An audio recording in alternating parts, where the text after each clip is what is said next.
Hey guys, welcome back to our channel SJK Wrestling Universe. So நாம இந்த வீடியோவில் இப்போ லேட்டஸ்ட்டாக வந்துருக்கிற ரெஸ்லிங் நியூஸ் அப்டேட்டை பார்க்க போகிறோம். ஸோ அதெல்லாம் பார்க்குறதுக்கு முன்னால் ஃபஸ்ட் டைம் நம்ம சேனலுக்கு வந்திருக்கீங்கன்னா சேனலை சப்ஸ்கிரைப் பண்ணி நோட்டிஃபிகேஷன் பெல் அல்ல பண்ணுங்க. அப்போ தான் நான் பண்ணுற இன்ட்ரெஸ்டிங் ரெஸ்லிங் நியூஸ் அப்டேட் ஒரு நோட்டிஃபிகேஷன் வரும். ஸோ அது மட்டும் இல்லாமல் இந்த வீடியோக்கு லைக் பண்ணுங்கள், ஷேர் பண்ணுங்கள், கமெண்ட் பண்ணுங்கள். அடுத்ததாக WWE இப்போ லேட்டஸ்ட்டாக வந்து 2 ஹால் ஆஃப் ஃபேம் இண்டக்ட் வந்து எடுத்திருக்காங்க. ஸோ அதில் வந்து ஃபஸ்ட்டு பேஸ்கெட் பால் லெஜெண்டுன்னு சொல்லப்படுற டென்னிஸ் ரோட்மேன் தான். ஸோ இவரை வந்து இப்போ 2026 ஹால் ஆஃப் ஃபேம்ல வந்து இண்டக்ட் ஆக போகிறாங்க. ஸோ அடுத்ததாக WWE வந்து இப்போ லேட்டஸ்ட்டாக ஒரு சில ட்ரேட்மார்க்கை வந்து இம்ப்ளிமெண்ட் பண்ணியிருக்காங்க. ஸோ மேக்ஸ் ஆப்ராம்ஸ், ஆனியா ரூன், அடுத்தது வெரோனிகா ஹெவன், ஜாக்ரி பால், ஜியானா சாப்ரி அப்படிங்கிற ஒரு 5 நேம் வந்து WWE ட்ரேட்மார்க் பண்ணி வச்சிருக்காங்க. இப்போ அடுத்ததான் நிறைய பேர் இதை பற்றி பேசுறது இல்லை. ஸோ அதாவது பிராக் லெஸ்னரோட லாஸ்ட் ரெஸ்ல்மனியாவா மேபி இந்த ரெஸ்ல்மனியா 42 இருக்கலாம். ஸோ பிராக் லெஸ்னரோட கடைசி ரெஸ்ல்மனியாவில் ஒபாஃபெமி தான் ஃபைனல் ஆப்போனண்டாக கூட இருக்கலாம். ஸோ ஏன்னா இதை பற்றிலாம் அப்படின்னு நம்ம நிறைய பேசியாச்சு. பட் இருந்தாலும் கூட சில ஃபேன்ஸ் மேபி அது தெரியாமல் இருக்கலாம். ஸோ அதுக்கான காரணங்கள் எல்லாம் நான் சொல்லி இந்த வீடியோ பெருசாக்கல.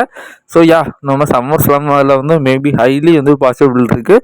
ஸோ பிராக் லெஸ்னரோட ரிட்டர்ன்மெண்ட் இருக்கிறதுக்கு. ஸோ அதனால் சில சூழ்நிலைகள் வந்து ஸோ பிராக் லெஸ்னர் பண்ணியிருக்காரு. ஸோ அதெல்லாம் பற்றி நம்ம சர்ச்சையாக நிறைய வீடியோவில் வந்து பேசியிருக்கோம். ஸோ பார்க்காதவங்க அந்த அப்டேட் இதெல்லாம் பார்த்துக்கோங்க. ஸோ ஒன்று சொல்கிறேன். ஸோ பிராக் லெஸ்னரோட இந்த ஃபைனல், அதாவது இந்த ரெஸ்ல்மனியா மேட்சை ஸோ எவ்வளோ என்ஜாய் பண்ண முடியுமோ அவ்வளோ என்ஜாய் பண்ணி பாருங்கள். மேபி நீங்கள் மிஸ் பண்ணிடுவீங்க. ஸோ ஏன்னா இது மேபி ஹைலி பாசிபிள் இருக்குது. ஸோ இதுதான் பிராக் லெஸ்னரோட கடைசி ரெஸ்ல்மனியாவாக இருக்கிறதுக்கு வாய்ப்புகள் இருக்குது.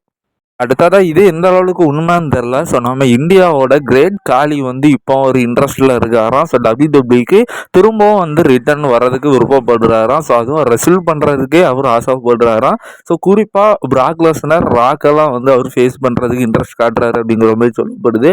ஸோ இது எனக்கு தெரிஞ்சு ஸோ இது வாய்ப்பு இருக்கா, அவர் ரிட்டர்ன் வருவாரா, ஸோ ரெசல் பண்ணுவாரா, ஸோ அப்படிங்கிறது இப்போதைக்கு எனக்கு தெரிஞ்ச வாய்ப்புகள் இல்லை. பட் அவருக்கு அது இன்ட்ரெஸ்ட் இருக்குது அப்படிங்கிற மாதிரி ஒரு ரூமர் தெரிய வந்திருக்கு. ஸோ அடுத்ததாக இதனால் வரைக்கும் ரெஸ்ல்மனியா 42க்கு வந்து டீம் இல்லாமல் WWE இருந்தாங்க. பட் ஃபைனலி வந்து இப்போ டீம் வந்து கிடச்சிடுச்சு. So bones for the gross அப்படிங்கிறது தான் ஸோ ரெஸ்ல்மனியா 42ஓட டீமு. ஸோ அதாவது தமிழில் சொல்லணும்னா ஸோ காக்கைகளுக்கான எலும்புகள் சொல்லப்படுது. ஸோ அதோட அதாவது காக்கா வந்து அந்த எலும்பை சாப்பிட போகுது அப்படிங்கிற மாதிரி ஒரு மீனிங் வந்து இருக்குது. ஸோ இதுதான் ரெஸ்ல்மனியா 42ஓட டீம். அடுத்ததாக WWE வந்து இப்போ கிட் வில்சனுக்கும் ஜெல்லி ரோலுக்குமான மேட்ச் தான் ரெஸ்ல்மனியா 42ல் வந்து பிளான் பண்ணுறாங்கன்னு நினைக்கிறேன். ஸோ இப்போ அவங்க 2 தான் பயங்கரமாக கன்ஃபர்ட் பண்ணிட்டுருக்கிறாங்க. ஸோ ஸ்மாக் டவுனில் ஸோ குறிப்பாக கிட் வில்சன் சொல்லப்போ ஸோ கிட் வில்சனோட டேக் டீம் பார்ட்னர் வந்து இன்ஜுரியில் போனதுக்கு அப்புறமா ஸோ WWE வந்து அவருக்கு வந்து ஒரு சிங்கிள் ரன்னை வந்து கொடுக்குறாங்க. அதை அவர் நல்லாவே யூஸ் பண்ணுறாரு. ஸோ சுருக்கமாக அவர் டேக் டீமாக இருக்க டைமில் ஸோ பயங்கரமாக காமெடியான ஸோ ப்ரோமோவை வந்து பேசுவார். பட் அவர் சிங்கிள் ரன்னில் இருக்கிறப்போ ஸோ ரொம்ப சீரியஸாக வந்து ஸோ ப்ரோமோஸை வந்து எக்ஸிக்யூட் பண்ணுறாரு.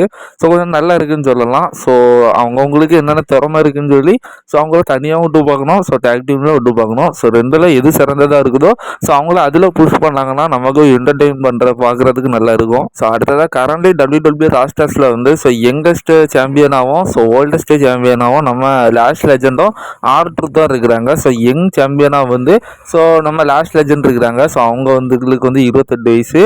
ஸோ ஓல்டஸ்ட் ரெஸ்லர் வந்து நம்ம R-Truth 54 வயசு. ஸோ இப்போ சாம்பியன்ஸாக இருக்கிறதுல ஸோ இங்கே 2 பேர் தான் உள்ளதிலே வயசு குறைஞ்ச ரெஸ்லராகவும் கூர்ன ரெஸ்லராகவும் இருக்கிறாங்க.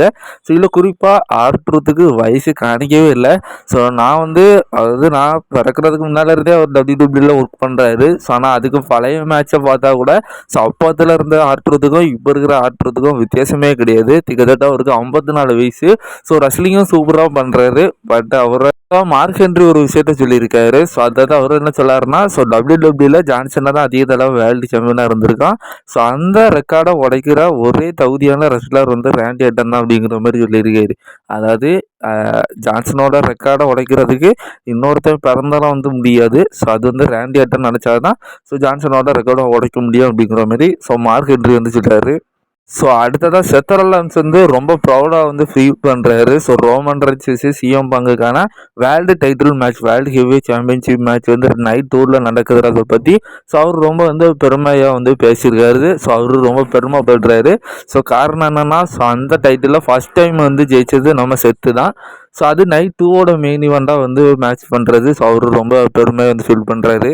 அடுத்ததாக இன்டர்நெட்டில் வந்து நம்ம ரியாரிஃப்ல நிறைய ஃபேன்ஸ் வந்து கலாய்க்கிறாங்க போல். ஸோ அதாவது நீ வந்து ரொம்ப மஸ்குலினாக இருக்க, ஸோ ரொம்ப வந்து மேன்லியாக இருக்க, ஸோ ரொம்ப வந்து பல்காக இருக்கிற, ஸோ இந்த மாதிரி ஏகப்பட்ட அவங்களோட உடல் தோற்றத்தை வந்து ஆண் மாதிரி இருக்குது, ஸோ அப்படின்னு சொல்லி ஏகப்பட்ட கிண்டல் வந்து அடிக்கிறாங்க போல். ஸோ அதுக்கு பதில் அடிச்சிருக்காங்க நம்ம ரியாரிஃப்ல. நீங்கள் இப்படியெல்லாம் சொல்கிறீங்க, ஸோ ஃபஸ்ட்டு வந்து நீங்கள் உங்களோட ஃபோட்டோவை பார்த்து ஸோ நீங்களே வந்து பார்த்துக்கோங்க, ஸோ என்னோட மென்டல் ஹெல்த் எனக்கு தான் தெரியும் அப்படிங்கிற மாதிரி ஸோ அவங்க ஒரு ரீப்ளை வந்து பண்ணியிருக்காங்க. இப்போ அடுத்ததாக ரேண்டி ஆர்டன் வந்து ஸோ சொல்லியிருப்பாரு. ஸோ அவர் எதற்காக வந்து கோடி ரோட்ஸ் வந்து லாஸ்ட் வீக் வந்து அட்டாக் பண்ணார் அப்படிங்கிற மாதிரி ஸோ இந்த ஸ்மாக் டவுனில் சொல்லியிருப்பாருன்னா, ஸோ அதாவது கோடி தானே சொன்னான். ஸோ அவன் வந்து நீ வந்து வைப்பாரம், ஸோ உன்னோட வாய்ஸஸ் உன் ஹெட்டில் சொல்கிறது நீ வந்து கேட்கணும் அப்படிங்கிற மாதிரி சொன்னான். ஸோ அவன் சொன்ன உடனே என்னோட வாய்ஸஸ் இதை தான் சொல்லிச்சு. ஸோ கோடி ரோட்ஸை இந்த மாதிரி அட்டாக் பண்ணி போட்டு ஸோ இந்த மாதிரி ஒரு வில்லனாக மாறணும் அப்படிங்கிற மாதிரி தான் என் வாய்ஸ் வந்து என்கிட்ட சொல்லிச்சு. ஸோ கோடி சொன்னதை தான் நான் சொன்னேன், ஸோ செஞ்சேன். ஸோ கோடி எப்பவுமே என்னோட தம்பி தான் அப்படிங்கிற மாதிரி ஸோ ரேண்டி அதுக்கான ஒரு விளக்கத்தை கொடுத்துருக்காரு.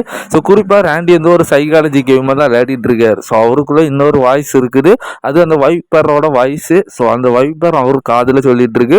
ஸோ இந்த மாதிரி நீ வில்லன்தனம் பண்ணணும் அப்படிங்கிற மாதிரி சொல்லிட்டு இருக்கு. ஸோ அதுதான் நம்ம ரேண்டி ஆர்டன் பண்ணுறாரு அப்படிங்கிறத அவர் சொல்கிறாரு. இப்போ அடுத்ததாக ரேண்டி ஆர்டன் வந்து இப்போ வில்லனாக மாறிட்டாரு. ஸோ அது நம்ம எல்லாத்துக்கும் தெரியும். பட் யாருக்கெல்லாம் தெரியும் தெரியல. ஸோ ரேண்டி ஆர்டன் பைய முழுசாக வந்து சந்திரமுகியாக மாறிட்டு இருக்காரு. சாரி ஸோ 2009 அவர் எந்த அளவுக்கு ஒரு வில்லனிசம் பண்ணாரோ ஸோ அதே லெவலுக்கு வந்து டிரான்ஸ்ஃபார்மர் வந்து நம்ம ரேண்டி ஆர்டன் வந்து ஆகிட்டு இருக்காரு. ஸோ கொஞ்சம் கொஞ்சமாக ஆகிட்டு இருக்காரு. கொஞ்சம் சொல்கிறத விட முழுசாகவே ரேண்டி ஆர்டன் வில்லனாக மாறிட்டாரு. ஸோ இதை தான் ஃபேன்ஸ் எல்லாரும் ரொம்ப வருஷமாக எதிர்பார்த்துட்டு இருந்தாங்க. ஸோ அதாவது அவர் கோடி அட்டாக் பண்ணார்ல, ஸ்பாட்லேயே வந்து ஹில் டவுன் பண்ணி கோடி அட்டாக் பண்ண சீனு. லாஸ்ட் வீக் வந்து நம்ம இவர் ஜாக் ரைடர் அட்டாக் பண்ண சீனு. ஸோ லிட்ரலாக வந்து ஸோ வில்லன்னா பியூர் வில்லனாக விதினா ரேண்டி ஆர்டன் மாறிட்டாரு. ஸோ அதுக்கும் முந்தின வரைக்கும் அவர் எந்த அளவுக்கு ஒரு நல்லவனாக இருந்தார். ஸோ வில்லன் ஆகணும்னா ஓஜி வில்லனை எப்படி டிரான்ஸ்ஃபார்மாக அப்படியே டப் பண்ணி கொண்டு வந்துட்டார் அப்படிங்கிறத நம்ம ரேண்டியை பார்த்து தான் தெரிஞ்சுக்கிட்டோம். ஸோ இதனால தான் ரேண்டியோட வில்லனிசமுக்குன்னு சொல்லியே ஃபேன்ஸ் தனியாக வந்து ஒரு பேஸ் இருக்குது. ஸோ இதை தான் எல்லாரும் எதிர்பார்த்தாங்க. பட் WWE அதை ரொம்ப நாள் டீஸ் பண்ணி ஸோ ஃபைனலி வந்து நடத்தி முடிச்சிட்டாங்க.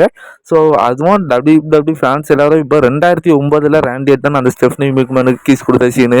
ஸோ அந்த டைமில் ஒரு வில்லன் பார்த்தீங்கன்னா தரமான ஒரு வில்லனாக இருந்திருப்பாரு. ஸோ ரோமன் ரென்ஸே தூக்கி சாப்பிடுவாரு வில்லத்தனத்தில்.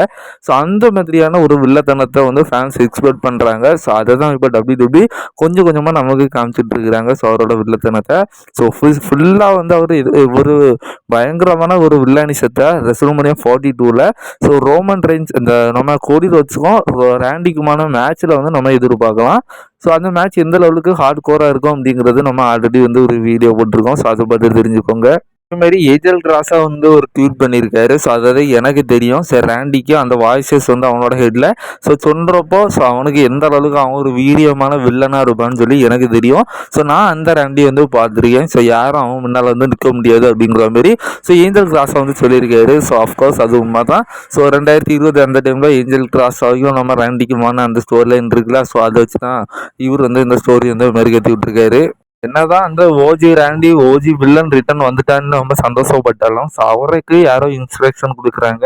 ஸோ அவருக்கு மேலே யாரோ இருக்கிறாங்க. அப்படி இல்லைன்னா அவர் கூட வந்து ஒரு டேக் டீம் ஆகிறதுக்கு ஒருத்தர் வந்து தயாராக இருக்காரு. ஸோ அது யார் அப்படிங்கிறத ஆல்ரெடி நம்ம வீடியோஸ்லாம் பார்த்துருந்தோம்.